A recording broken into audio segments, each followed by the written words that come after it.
So 7 months ago, I did a retro review of the 2002 Resident Evil remake on the Nintendo GameCube. I justified its existence by talking about how dated and how difficult the original was to play, how poor the voice acting was, and how that made this one far more justifiable than any of the other Resident Evil remakes. There's only one slight problem with that. Truth be told, I never played the original.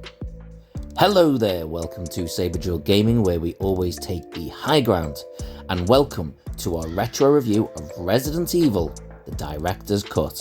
So, as a self-professed Resident Evil fan, how come I've never played this original game? Well, it's quite simple: access. You see, I was originally very much a Nintendo-only gamer. I did later on get a PlayStation 2 and was able to play Resident Evil Code Veronica X, and eventually a Nintendo GameCube, where I played the remake of Resident Evil as well as the original versions of Resident Evil 2 and 3, before they released Resident Evil 0. But the original Resident Evil game was notoriously difficult to get access to. I wasn't able to get it when it first came out, and by the time I was very clearly a Resident Evil fan, why would I want to? I had the remake, which was substantially better.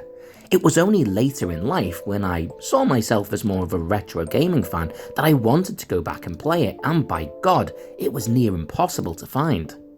Every other Resident Evil game had been released and re-released across numerous consoles, and to this date, the only way to get access to the original Resident Evil game is the Resident Evil Director's Cut game on the PlayStation Store, which is the version of the original we're going to be looking at and reviewing today.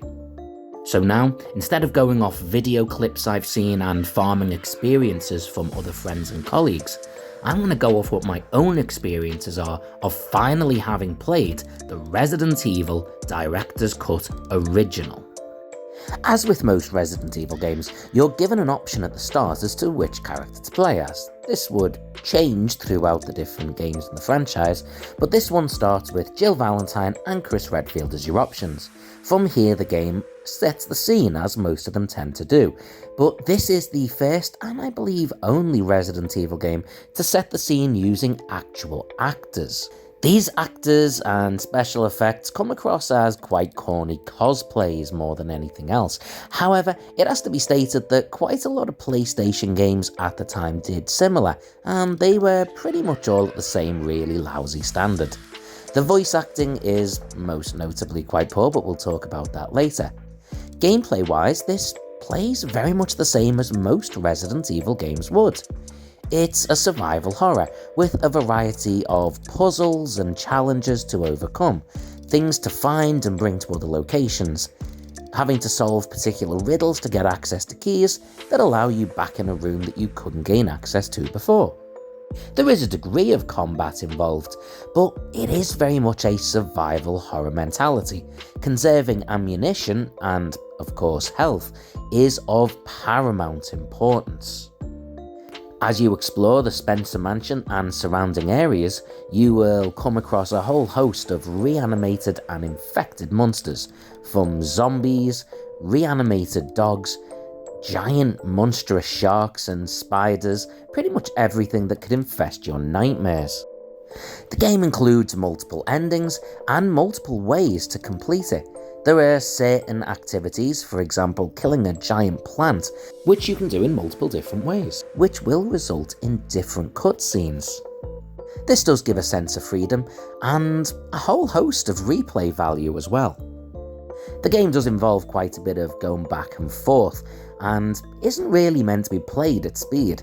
It is a gradual exploration of the environment around you, and finding things such as files that not only tell you what to do in the game, but also give you background story to certain zombies and characters, helping to really flesh out the world that we're involved in. Whilst a lot of the later Resident Evil games would do this to a far greater degree and far more effectively, you can really see that this game was the template for everything that would come in the future installments.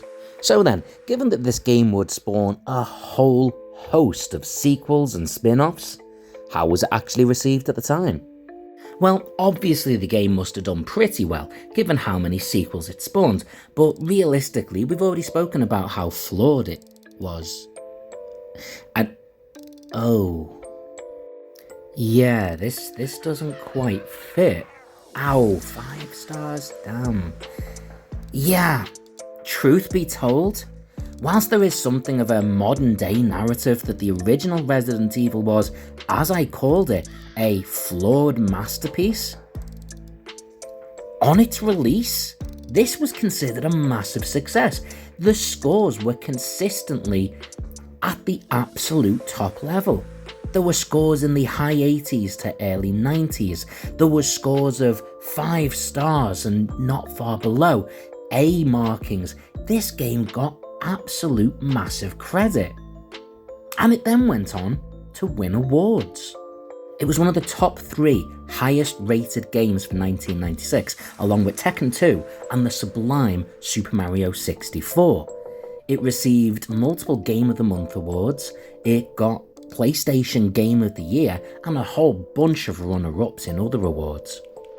Even the often criticised, as we mentioned earlier, dialogue, which, truth be told, was awful, and I mean damned awful, actually earned it a place in the Guinness Book of Records. It actually got in the Guinness Book of Records for worst video game dialogue of all time. That actually means that the worst thing about this video game that got scores way up into the 90s also got it in the Guinness Book of Records. I mean, as far as downers go in a game, that's pretty damn good. So, why was it so difficult to get hold of? Why was this game essentially wiped away and became so hard to find? And why was it that so much I read about it spoke about it in a negative light? Well, I suppose to do that, we have to look at it from a degree of modern scrutiny, but also some retro scrutiny too. You see, in my opinion, a lot of the things that came up on the original PlayStation, which were groundbreaking at the time, very quickly looked really dated. The PlayStation was notorious for taking leaps and bounds from one set of games to the next, until the earliest PlayStation games looked ridiculously dated. The attempts to use video footage in games also was something that either stopped happening quite as much, or when it was done with much better effect than the dodgy voice acting and lame cosplay we see in this game. With Resident Evil 2 soon following, along with Nemesis Resident Evil 3, and a whole bunch of other spin-offs once we got onto things like the Dreamcast and the PlayStation 2, this original version of the game, it looked pretty damn dated really quickly. On playing it myself recently, in the playthrough I'm doing right now on my channel, I was initially not too surprised by how corny the acting and voice acting was, but once I got past that into the actual game, this game still plays really well. There are certain bits, especially if you have played the 2002 remake, where scenes look absolutely awful by comparison, such as the scenes with Neptune the giant shark, this relatively average sized shark chasing me around a room very slowly is far less intimidating than I was expecting. And for those that are fans of only the more modern remakes of Resident Evil games, they'll probably find the controls in this game absolutely barbaric. But to be fair, I think most gamers at the time found them very challenging initially. But once you realise that that was a deliberate choice, a way of setting up the game so that you didn't know what you were walking into, you couldn't just look around, you had to wait until the screen changed. It actually fits quite well. The camera angles, the controls themselves, once you get used to them, they work just fine, even if they do take a little bit of investment to reach that point. I actually feel quite harsh pointing out any criticism of this game because, to be honest, having never played it the first time round, it's so much better than I thought it would be. However, I have to acknowledge some of the level designs are a little bit dated now.